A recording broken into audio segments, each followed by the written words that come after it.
네, 오늘 우리가 양윤정 집사님이 열심히 읽었는데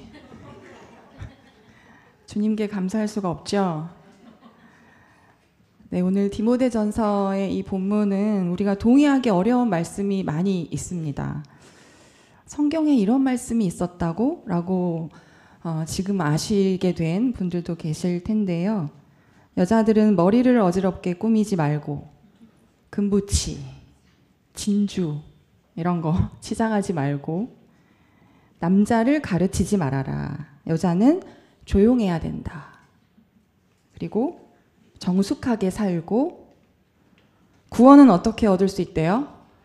아이를 낳는 일로 얻을 수 있다. 네, 여러분 여기서 특별히 여자는 남자를 가르치지 말고 조용해야 한다라는 이 말씀은 지금도 이제 여성들에게 목사 안수를 허락하지 않는 그런 교단들의 성서적인 근거가 아직도 되고 있습니다. 물론 우리는 이제 이 말씀을 그렇게 문자 그대로 적용하면 안 된다라는 것 정도는 잘 알고 있죠.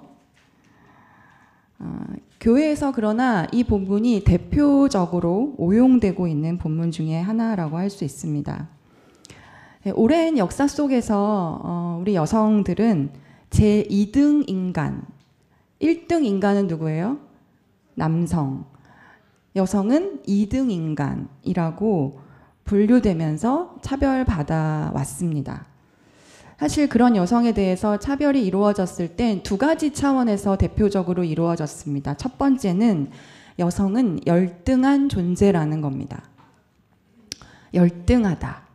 두 번째는 그 여성은 위험한 존재다라는 겁니다. 열등하고 위험하다. 그게 이제 여성에 대한 핵심적인 여성 혐오를 이루는 내용입니다. 근데 기독교가 이렇게 제도화되고 공교회가 세워지고 그런 가운데 이런 여성 혐오가 신적인 질서로 간주되었습니다. 이것이 하나님의 뜻이다. 그 시대마다 그렇게 여성 혐오나 여성 차별은 다른 얼굴들을 하면서 지금까지 이루어져 왔어요. 늘 제가 말씀드리지만 여러분 현대에 와서는 대놓고 차별할 수 없으니 차별이 사라졌을까요? 그런 게 아니라 더 은밀하고 더 교묘한 방식으로 차별이 이루어집니다. 한국교회 구성원의 70%는 여성인데 그 한국교회의 중요한 결정을 하는 장로, 목사 또는 총회장 또는 신학교 총장 이런 주요 결정권을 행사하는 리더십에는 아직도 대부분이 남성으로 구성되어 있습니다. 이 디모데 전서의 말씀이 성취되고 있는 걸까요? 지금 우리가 살고 있는 이러한 현실, 이 현실 속에서 우리는 이와 같은 말씀을 어떻게 해석해야 될까? 성차별적인 본문이니까 그냥 아예 무시하고 넘어가야 될까요? 다루지 않고?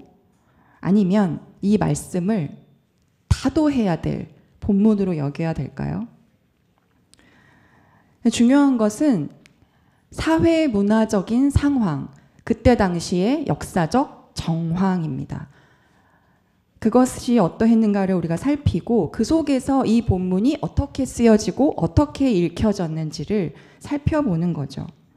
그리고 나서 이 본문이 그 이후에 교회가 어떻게 오랫동안 억압하고 배제하는 도구로 사용했는가, 그리고 이제 우리는 그것을 어떻게 넘어설 것인가, 이것이 우리에게 남겨진 중요한 질문 같습니다.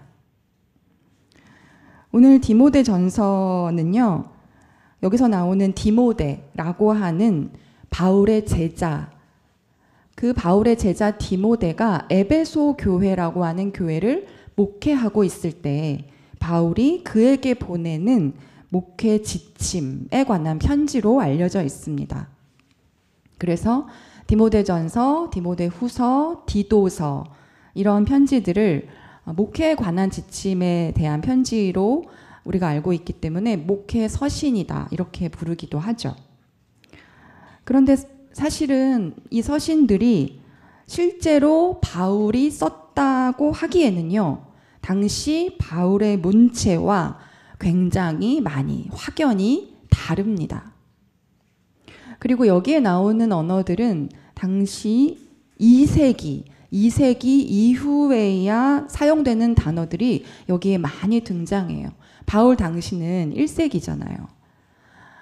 2세기 이후에 사용되는 단어들이 이 목회서신에 많이 등장한다는 거예요.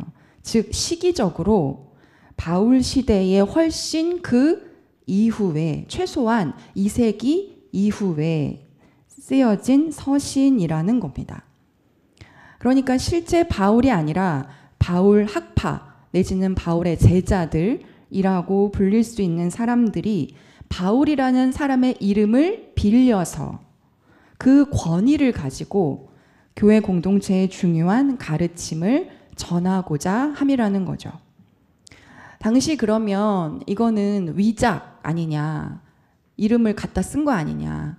근데 여러분, 이 당시는 모두 이렇게 했어요. 굉장히 보편적이고 널리 통용되는 문학적 기법입니다. 그렇다면 2세기의 당시에 그때 상황의 사회문화적인 특징은 무엇이 있었을까? 당시는 헬라적인 철학적 그런 배경 속에서 영지주의가 많이 발전했습니다. 초기 그리스도교에 또 많은 영향을 끼쳤고요. 그 당시에 그렇게 영향을 끼치면서 이단으로서의 영지주의가 많이 횡행하게 되었어요. 그래서 당시에 로마 제국에 있는 굉장히 많은 좀 배웠다 싶은 많은 그리스도인들이 이 사상의 영향을 받아서 교회 내부에 큰 혼란을 가져올 때였습니다. 그러니까 영지주의라고 하는 것이 무엇이냐?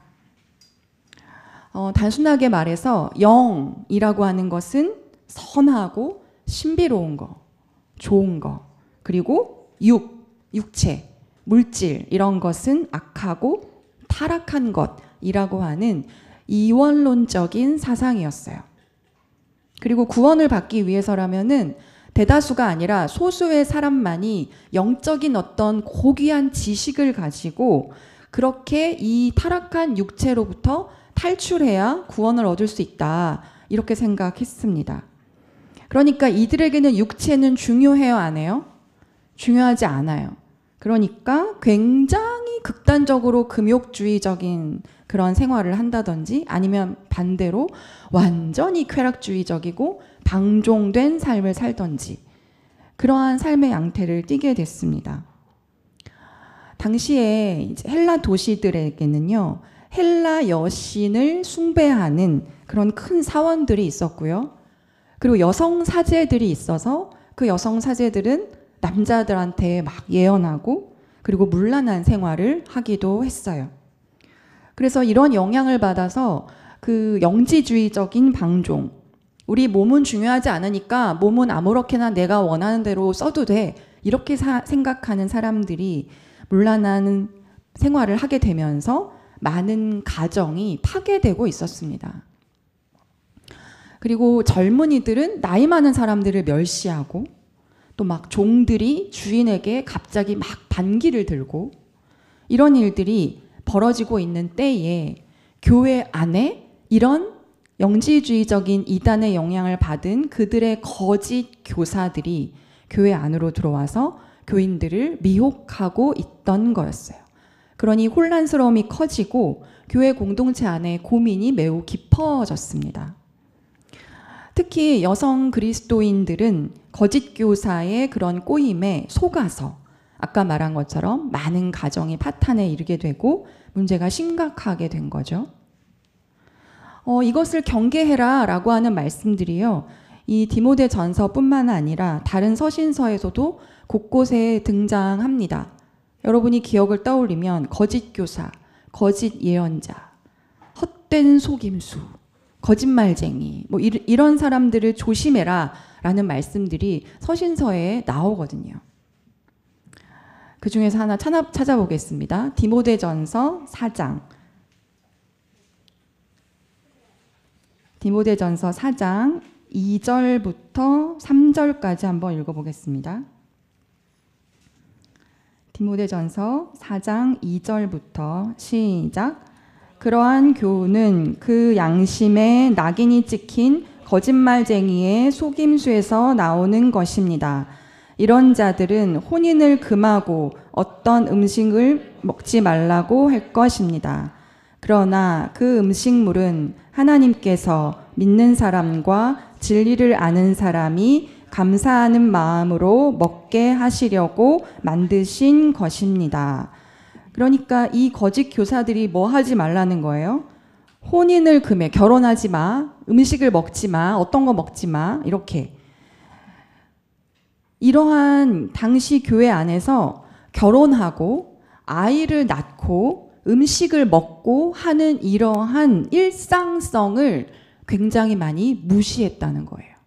그래서 결혼하지 마라, 아이 낳지 마라, 어떤 음식을 먹지 마라, 몸은 중요하지 않다라고 하는 그러한 사람들이 많이 있고 그것을 따르기 시작했다는 거죠. 그래서 우리가 이 3절까지 읽었는데 4절에 보니 그래서 우리가 많이 인용하는 말씀 중에 하나가 이거예요. 하나님께서 지으신 건 모두 다 좋은 것이니 감사함으로 받으면 버릴 게 하나도 없다. 이 말씀이 바로 이러한 경고의 말씀에 대응하는 하나님의 말씀이죠. 그리고 밑에 보면 4장 7절에는 저속하고 헛된 꾸며낸 이야기들을 물리치십시오. 경건함에 이르도록 무엇을 훈련하래요? 몸을 훈련하라. 몸이 나오는 이유가 바로 여기에 있는 거예요. 몸이 중요하다는 거죠. 디모데전서 이 저자는 바로 이런 상황 속에서 공동체 여성들에게 그 거짓된 말들에 속아 넘어가지 말고 오늘 본문처럼 믿음, 사랑, 거룩함을 지니면서 순종하기를 권면하고 있는 거예요. 당시 유대교는요, 여성들을 인간으로 취급하지 않았기 때문에 여성의 사회적 역할 이런 거는 아예 금지시켰습니다. 그래서 아예 언급을 하지 않아요. 그런데 오늘 본문은 여성의 사회적 지도력을 금지하거나 거부하는 것이 아니라 공동체의 구성원으로서 인정하고 그 공동체 안에서 교회의 질서를 위해 어떤 지침이 필요한지를 이야기해주고 있는 특정한 에베소 교회에 해당되는 그 당시 문화를 반영하는 말씀이라는 거죠. 우리가 오늘 읽은 디모데전서 2장 7절, 2장 9절부터 읽었는데 그 위에 바로 있는 8절은 바로 남자들에게 하는 지침입니다. 남자들이 화를 내거나 말다툼을 하는 일이 없이라고 하면서 화를 내거나 말다툼을 했다는 건데 바로 이런 높은 영적인 지식에 대한 계속 논쟁하고 토론하고 내 말이 맞다, 네 말이 맞다 하면서 서로 그렇게 다투는 일들이 벌어졌다는 것을 암시하고 있는 거예요. 어쨌든 이 공동체의 구성원으로서 남자들은 이렇게 하고 여자들은 이렇게 해야 된다라고 하는 이 지침을 내리고 있는 것이고 제일 중요한 것은 디모데전서 2장 4절입니다. 오늘 본문의 위에 있는 구절인데 그것도 같이 한번 읽어보겠습니다. 디모데전서 2장 4절 시작. 하나님께서는 모든 사람이 다 구원을 얻고 진리를 알게 되기를 원하십니다. 모든 사람이, 여자가 소외되는 것이 아닙니다. 모든 사람이 다 구원을 받고 진리를 알게 되기를 원합니다. 거짓 교사들에게 그러니 속아 넘어가지 마십시오. 라는 겁니다. 여러분, 이것이 이 역사적 상황 속에서 에베소 교회의 질서를 위해 언급된 지침인데 교회는 바로 이 가부장적인 세계관을 더욱더 공고히 하는데 이 본문을 사용했고 여성차별을 정당화하는데 이용했습니다. 모든 사람이 구원을 얻는 것, 그것에 대한 경계를 교회가 남성으로만 제한한 거죠. 그러나 이러한 패턴은요, 여성, 남성의 문제에만 국한되는 것이 아니라 모든 차별과 배제에 동일하게 나타납니다. 우리가 여성 문제에 대하여 관심을 가진다는 것은 오로지 여성 해방만을 주장하는 것이 아니라요. 여성이 차별받고 배제됐다라는 것에 대한 그 경험과 그 관점으로 또 다른 차별, 또 다른 배제에 노출된 사람들을 향하도록 한다는 것에 그 의미가 있습니다. 그래서 여성차별을 들여다본다는 것은 인종차별, 성소수자 차별, 장애인 차별, 외국인 이주민 차별, 노동자 차별 등 우리 사회 곳곳에 인류의 역사 가운데 늘 있어 왔던 그런 차별들에 눈을 돌리는 일이라는 것입니다. 오늘 예수님께서 이제 누가복음에서 이렇게 얘기하시죠. 점심이나 저녁을 베풀 때, 식사할 때 친구나 형제나 친척이나 부유한 이웃은 부르지 말아라 라고 하시면서 그렇게 하면 그들도 너를 도로 초대하여 반대로 초대해서 되갚아 줄 것이니 그들을 초대하지 말아라 이렇게 말씀하십니다. 그러면 누구를 초대하라 그랬어요? 가난한 사람들, 지체에 장애가 있는 사람, 다리 저는 사람, 눈먼 사람은 초대해라. 왜요? 그들이 너에게 되갚을 수 없기 때문이라고 말씀하십니다. 여러분, 이 말씀은 무슨 뜻일까요? 이 말씀을 우리가 잘 알기 위해서는 이 말씀을 예수님이 언제, 누구에게, 어디서 하셨는지가 중요하겠죠. 언제 하셨는지, 어디서, 누구에게. 그것을 알기 위해서 오늘 본문의 1절을 보겠습니다. 14장 1절. 누가복음 14장 1절을 보면 함께 읽어볼까요? 시작. 어느 안식일에 예수께서 바리새파 사람의 지도자들 가운데 어떤 사람의 집에 음식을 잡수시러 들어가셨는데 사람들이 예수를 지켜보고 있었다. 언제예요? 어느 안식일에. 어디예요? 바리새파 사람의 지도자들 가운데 어떤 사람의 집. 거기서 있었던 일이에요. 여러분, 이렇게 비교적 긴 수식어로 이렇게 얘기하고 있는 이유는 예수님을 초대한 사람이 단지 개인적인 자격이고 사적인 자격으로 예수를 초대한 게 아니라 그가 속한 집단, 바리새파 지도자들이라고 하는 그 집단의 일원으로서 예수를 초대했다는 것을 의미해요. 그러니까 초대받아 모여있는 사람들도 바리새파 사람들의 지도자들, 그렇게 강한 영향력을 행사하는 사람들이었을 거고요. 예수님을 너무 좋아서 식사 대접하고 싶어서 초대한 게 아니라, 호의적인 게 아니라 자기 집단의 어떤 모의나 사주에 의해서 어떤 목적을 이루기 위해서 예수님을 초대한 거라고 볼 수 있어요. 왜냐하면 그들이 예수를 지켜보고 있었다 이렇게 나오는데, 지켜봤다라는 것의 의미가 사실은 심중에 예수를 책잡기 위하여 뭔가 트집을 잡으려 뭔가 그 행동에 눈을 부릅뜨고 있는 모습을 이야기하는 단어이기 때문입니다. 이 바리새파 지도자들의 관심은 어디에 있냐면, 안식일이니까 뭐에 관심이 있었겠어요? 예수님이 안식일에 율법을 지키냐 안 지키냐. 여기 보면 수종병 걸린 사람이 있다라고 2절에 나오거든요.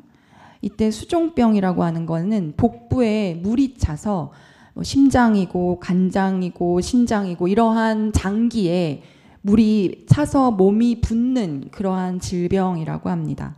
그런데 이러한 질병이 걸린 사람을 앞에 두고 예수가 안식일에 어떻게 하나 시험하기 위해서 아마도 그들이 이 사람을 데리고 왔던 것 같아요. 예수는 안식일이지만 당연히 이 수종병 환자를 어떻게 했어요? 고쳐주셨습니다. 그리고 나서 초대받아 있는 사람들에게 한마디 하시는 거예요. 초대받아 있는 사람들이 막 높은 자리에 앉으려고 하니까 낮은 자리에 먼저 앉아라 라고 얘기하시고 오늘 본문의 얘기는 누구에게 하시는 거예요? 자기를 초대한 주인에게 지금 이 얘기를 하고 계시는 거예요. 친척, 친구, 부유한 사람 초대하지 말고 가난한 사람, 다리 저는 사람, 눈먼 사람, 몸에 장애가 있는 사람을 초대해야 된다. 여러분, 이 말씀을 알기 위해선 당시의 문화가 어땠는지를 또 봐야 합니다. 당시에는요, 여러분, 철저한 계급 사회였어요. 계급이 너무나 명료하게 주어져 있는 사회. 그 가운데는요, 상호 초대, 이것이 문화였던 시대입니다.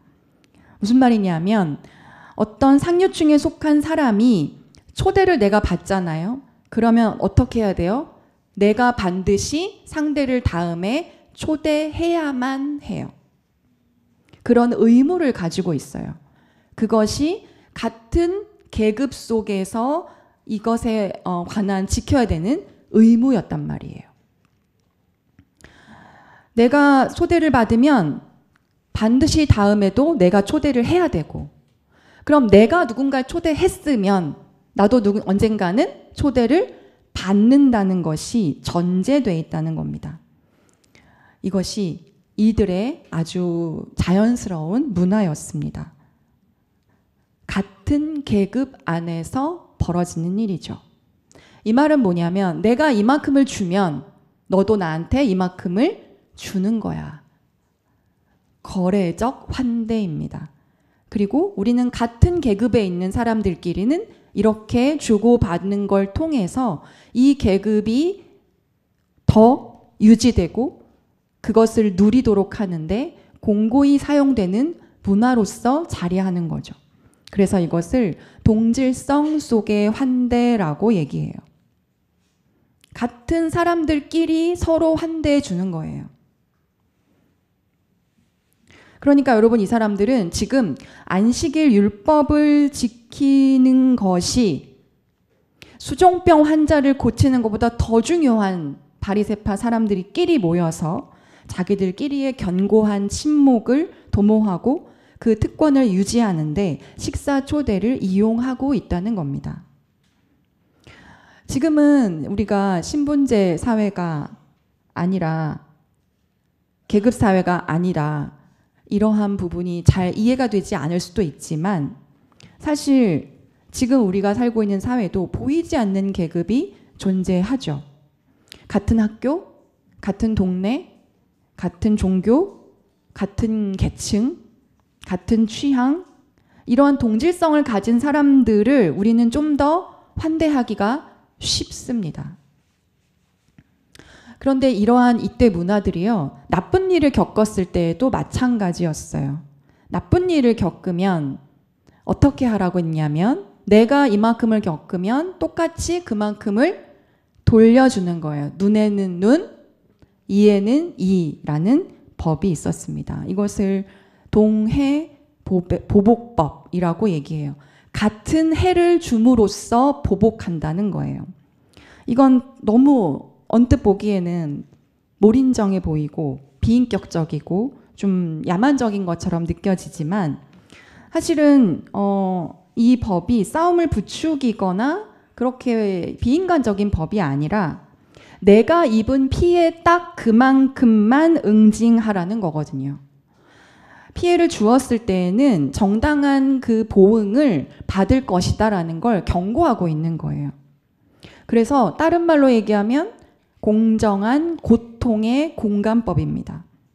공정하게 내가 누군가에게 해를 끼친 만큼 나도 그 해를 받게 된다라고 하는 것을 염두에 두면서 범죄를 막는 의미가 있었다는 거죠. 그리고 이 당시에는 너무 지나치게 막 복수를 하고 있었거든요. 그러니까 그 복수를 그만큼만 하라. 근데 사람은 내가 당한 것보다 사실은 더 복수하고 싶죠. 내가 1개를 빼앗겼다면 10개를 빼앗고 싶은 거예요. 근데 그러지 말고 1개를 빼앗겼으면 1개만 빼앗아라. 1대를 맞았으면 1대만 때려라. 라고 하는 것이 이 당시의 동해보복법이에요. 그런데 여러분, 이것도 같은 계급에서만 이루어졌던 일입니다. 출애굽기에 보면 이러한 법들이 잘 어떻게 적용이 되었냐면 눈에는 눈, 이에는 이 맞아. 그런데 어떤 사람이 자기 남종의 이빨 그 이를 만약에 부러뜨렸다. 그러면 원래는 이 법에 따르면 본인 이빨도 부러져야 되죠. 그런데 어떻게 하냐면 그냥 그 종은 자유를 줘서 내보내라. 이렇게 돼 있어요. 그러니까 신분에 따라서 이 눈에는 눈, 이에는 이라는 이 보복법이 신분에 따라서 같은 계급에 따라서 이루어졌다는 것을 볼 수 있습니다. 여러분, 기독교는 사랑의 종교입니다. 사랑하라. 하나님 말씀하셨는데 그 사랑하라는 말씀의 가장 오래된 계명은 오늘 우리가 읽은 레위기의 말씀이에요. 내 이웃을 내 몸처럼 사랑하여라. 이웃사랑의 근원이 되는 이 말씀을 바로 유대인들은 굉장히 중요한 계명으로 여겼습니다. 당시에는 굉장히 획기적인 말씀이었어요. 공동체 안에서 밉고 그렇게 보복해야 되는 대상에게 그것을 하지 말고 내 몸처럼 사랑하라는 말씀이 굉장히 획기적이었는데요. 근데 여러분, 이 당시 레위기에서 내 이웃을 내 몸처럼 사랑하라 했을 때의 그 이웃은 사실 무엇을 의미할까요? 오늘 말씀에 힌트가 있습니다. 오늘 레위기 말씀을 보면 뭐라고 돼 있어요? 7절에 보니까 17절에 보니까 동족을 미워하는 마음을 품어서는 안 된다. 그리고 한 백성끼리 앙심을 품어서는 안 된다. 이 말은 뭐예요? 내 이웃을 사랑해야 된다 할 때 그 이웃이 누구예요? 같은 동족이에요. 한 백성. 그러니까 자기 민족 안에 속한 사람들을 사랑하라는 거예요. 사실은 그런 의미가 있었어요. 게다가 남성과 여성 중에서는 남성이었겠죠. 그리고 성인과 어린이 중에서는 성인이었겠죠. 그러니까 성인 남성 유대 사람이라는 사실은 이 민족적 경계를 아직은 벗어나지 못한 상태의 계명이라는 거죠. 이 계명을 우리가 그것을 넘어서서 그것을 벗어나서 우리가 해석해야 하고 적용해야 된다라는 기독교의 가르침으로 왔지만 사실 이 당시에 이웃은 유대적 배경을 벗어나지 못했습니다. 그런데 여러분, 우리가 잘 알다시피 누가복음의 10장에 보면 이걸 너무나 잘 알만한 율법 교사가 이 계명에 대해서 질문을 해요. 뭐라고 질문을 하죠? 내 이웃이 누구입니까? 라는 질문을 해요.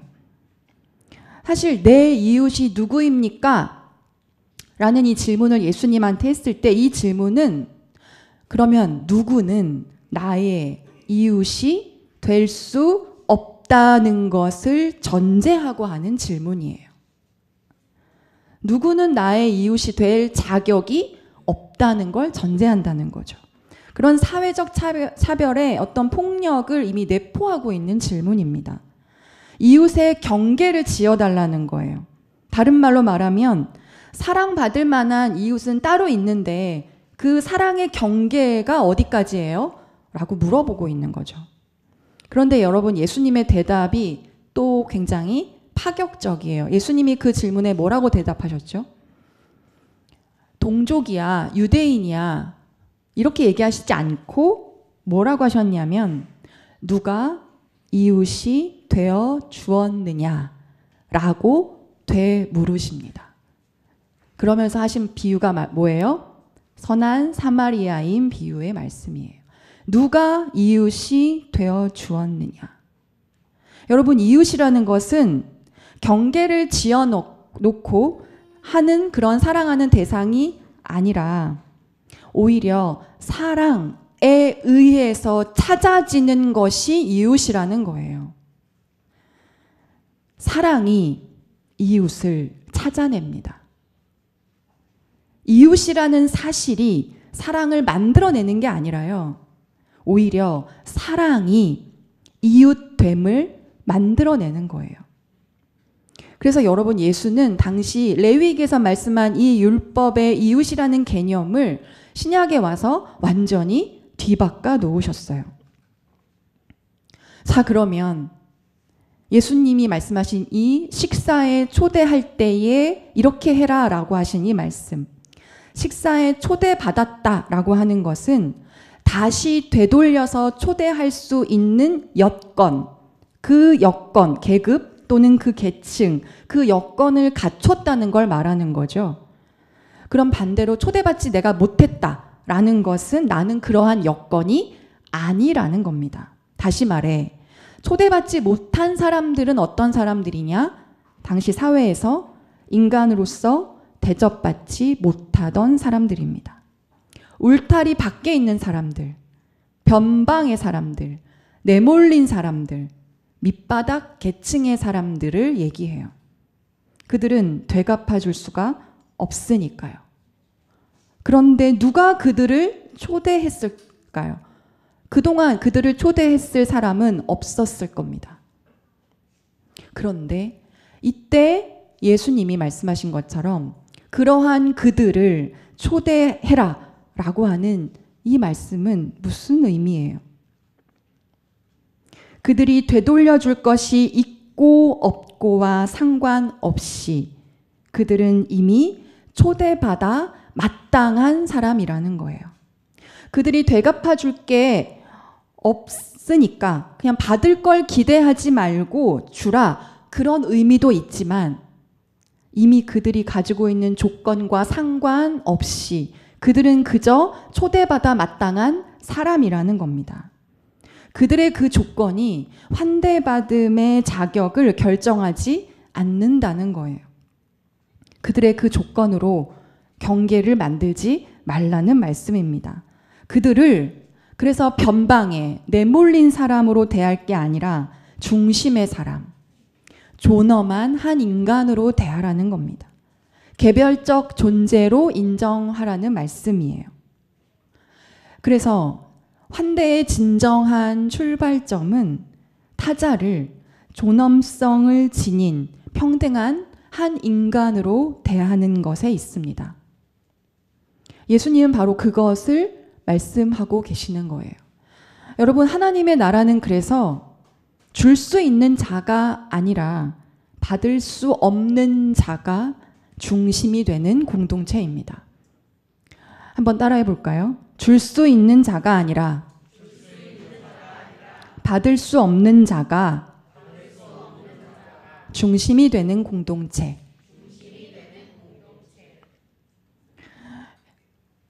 예수님은요, 가난한 사람, 지체에 장애가 있는 사람, 다리 저는 사람, 눈먼 사람, 이들에게 필요한 것들을 제공해라 라고 얘기하신 게 아니에요. 뭐라고 얘기하신 거예요? 식사에 초대해라. 이게 무엇을 의미할까요? 밥 먹는 식탁에서 배제되고 있는 식탁의 차별. 매일매일 밥을 먹죠? 매일매일 차별되는 그렇게 일상적 차별, 그 차별을 깨고 밥상에서 함께 밥을 먹는 사람들로 환대하라는 거예요.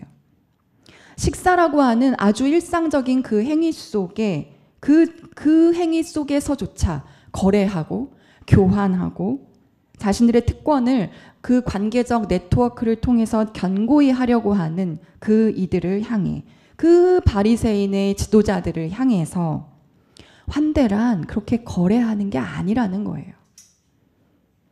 예수님은 그렇게 당시에 초대 안에, 식사의 환대 안에 내포되어 있는 경계를 무너뜨리고 계십니다.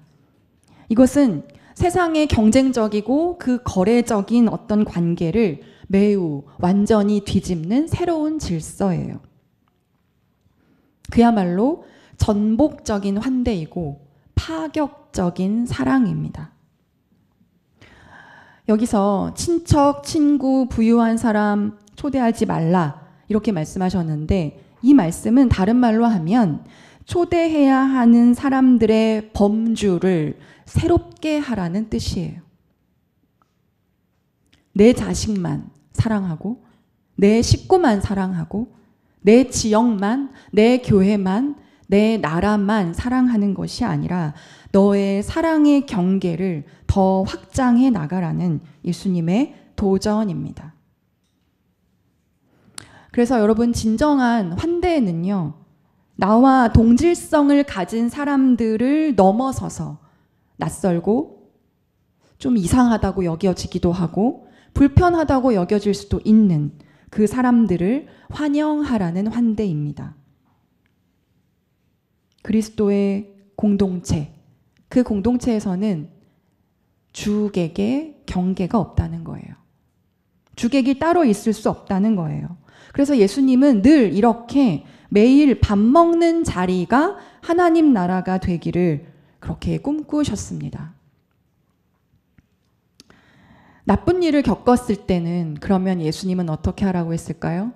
눈에는 눈, 이에는 이라는 그것을 어떻게 넘어서야 한다고 말씀하셨을까요? 예수님은 이렇게 얘기했어요. 눈은 눈으로, 이는 이로 갚아라 말한 것을 너희는 들었다. 그러나 나는 너희에게 말한다. 악한 사람에게 맞서지 말아라. 이건 폭력을 쓰지 말라는 겁니다.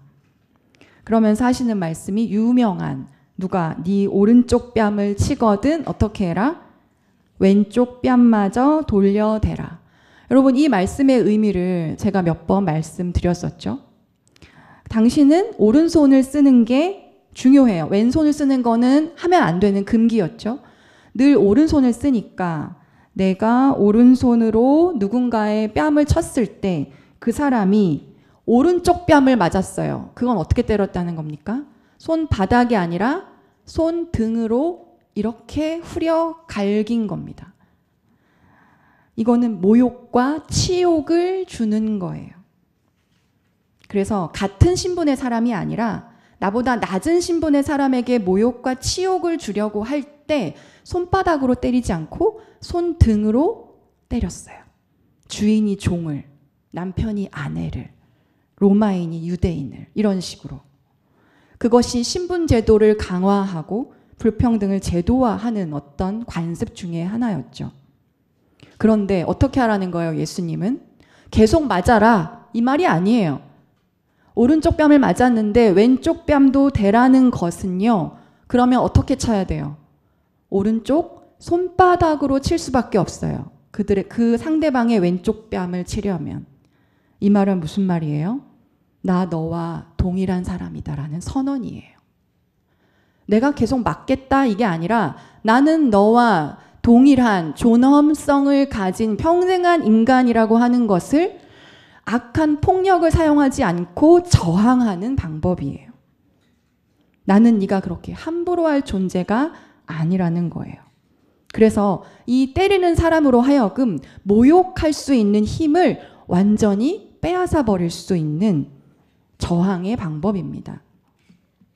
여러분, 예수님은 내 이웃의 개념을 이렇게 뒤바꾸셨고, 눈에는 눈, 이에는 이라는 보복도 이렇게 뒤바꾸셨어요. 그래서 예수님이 동족의 경계를 넘지 못했던 바로 그 레위기에 이웃을 사랑해라 네 몸처럼 이 말씀의 계명을 넘어서서 예수님이 뭐라고 말씀하셨죠? 내가 너희에게 뭘 준다? 새 계명을 준다라고 하셨잖아요. 이제 나는 너희에게 새 계명을 준다. 예수님이 굳이 왜 계명을 또 만들어요? 레위기에서 전해져 오던 그 계명을 넘어서는 새 계명을 너희에게 준다. 어떻게 해라? 서로 사랑해라. 여러분, 이것이 예수님의 새 계명이에요. 서로 사랑해라. 여러분, 사랑은 단순한 감정이 아니라 존엄을 인정하고 계급적 질서의 그 억압적인 구조를 무너뜨리는 겁니다. 사랑은 그래서 같은 계급끼리, 같은 동질성을 가진 사람들끼리 거래하는 것이 아니라 지배 계급과 피지배 계급 사이의 경계를 허물고 그 사회적 위계를 무너뜨리는 선언이 사랑이에요. 남자와 여자, 유대인과 이방인, 주인과 종 그 사이를 넘어서는 것. 그 사이에 더 이상 절대적 경계가 없다는 매우 급진적인 평등입니다. 그 둘 사이에 그렇게 이분법적이고 적대적인 경계를 넘어서는 것. 그런 의미에서 우리 예수님이 민중들에게 누구까지 사랑하라고 얘기하셨죠? 원수까지 사랑하라고 하신 거예요. 여러분, 여기서 원수를 사랑하라는 말은 그런 말이에요. 나에게 상처를 준 어떤 사람을 사랑해라. 이런 단순한 의미가 아니에요. 억압 체제를 넘어서라는 거예요. 너 자신이 진정한 존엄한 사람이라는 걸 잊지 말아라. 너의 조건이 너의 존재 자체를 결정하지 않는다. 고대 사회에서 신은 곧 누구예요? 왕이에요, 왕. 왕이 곧 신이었어요. 그런데 그 왕만 신이 아니라 너 안에도 신이 있다는 거예요. 네 안에도 신이 계시니 너는 존엄한 인간으로 이분법적이고 적대적인 모든 경계를 넘어서야 한다. 여성이고 아이이고 가난하고 몸이 불편하고 죄인이어도 너 자신이 신성함을 지닌 존엄한 한 인간이라는 것, 평등한 한 사람이라는 것을, 그래서 하나님 나라의 주체라는 것을 알아차리는 것. 여러분, 이것이 원수 사랑의 굉장한 중요한 의미의 새로운 질서라고 할 수 있습니다. 여러분, 예수는 스스로 신과 인간의 경계를 허물고 사람이 되어 오신 신입니다. 그 예수가 그 모든 사회적 관습과 계급적 질서를 뛰어넘어서 주신 새 계명이 우리에게 있어요. 완전히 새로운 계명. 서로 사랑하라. 그 서로가 무엇을 의미하는가? 그 서로라는 말 안에 포함되지 아니하는 사람은 없습니다. 모든 경계를 허무는 사랑이에요. 그 사랑이 여성을, 장애인과 성소수자를, 외국인 이주민과 노동자를 환대하며 하나님 나라의 주체로 서게 할 것입니다. 주님이 주신 그 새 계명, 그것에 그 파격적인 사랑에 투신하는 소일 공동체의 여정이 되기를 바랍니다. 함께 기도하겠습니다.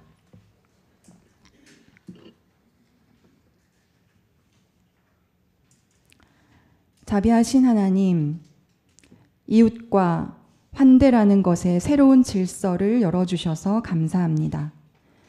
원수에게까지 확장된 사랑의 새 계명이 우리 가운데 뿌리내리게 하여 주시고, 교회가 거래와 차별을 반복하지 않으며 모든 경계를 허무는 사랑으로 전복적인 환대의 실천을 이루어가는 삶의 자리가 되게 하여 주시옵소서.